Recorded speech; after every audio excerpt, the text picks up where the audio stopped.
ଆସିका सहरर Utkal Ayurvedic pharmacy एठारे प्रस्तुत औषध ओडिशार भुवनेश्वर समेत 9टी स्थान को जाइए। सुनाम अर्जन करिथिबा संस्था एबे बंद हेबाकु बसिछि। दीर्घ 9 मास ହେଲା कंचामाल न आसबारु आउ औषध तैयारी होई पारु नाही।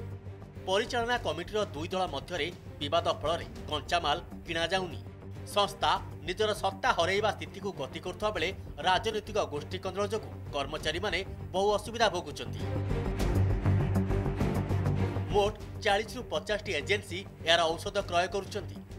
औषधर कौनसी पार्श्व प्रतिक्रिया नथिबारु यार चाहिदा भी बेस अधिक रही। सेपटे कंदल जो कर्मचारी माने 5 मासर दरमा पाई पार नाहांती।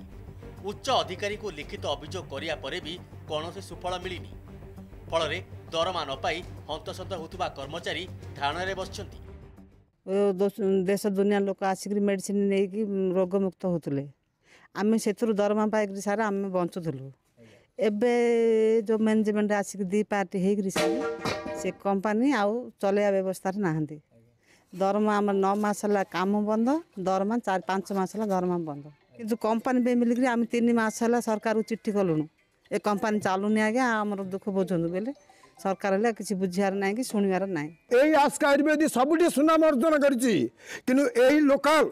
लोकाल मैनेजमेंट लोकाल बोर्ड जो आज अनुष्ठान माटी होगा जाऊँगी आम सरकार पाखे सब भाई मैंने नवेदन करुचु जे छोटिया अनुष्ठान चलांतु। सारा राज्य में सुनाम अर्जन कर आसिका उत्कल आयुर्वेदिक फार्मासी कंदल मध्य छंदी हो जाइछि। अनुष्ठान परिचालना क्षेत्र में विवाद लगी रही। यार समाधान पाई सरकार को मध्य अवगत करा जाइछि। तथापि कौनसी समाधान होई पार नथिबा बेले एबे एही विवाद फल एते पुरातन संस्थाटी बंद हेबाकु जाउछि। आमे 92 मसीहा ठारू चाकरी कलुणु किंतु बहुत सुरखुर रे हमरा उत्कल आयुर्वेदिक फार्मासी आस्का चलथिला। किंतु वर्तमान 2023 मसीहा रे दीर्घ 8-9 मास होगला कंचामाल आसी पारु नाही बा आमर आयुर्वेदिक मेडिसिन प्रस्तुति हो पारना। ता भितरे आमे चलित मास 2024 जनवरी मास मिसे 5 मास है दरमा आमर मिलना।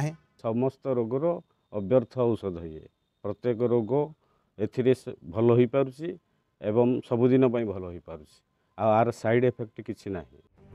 परिचालना कमिटी मध्य थिबा विवाद समाधान करी कंचामाल जोगाइले एही पुरातन संस्था पुणी तार पूर्व गौरव फेरी पाइब। आस्कारू मनोज गौड़ को रिपोर्ट, कनक न्यूज।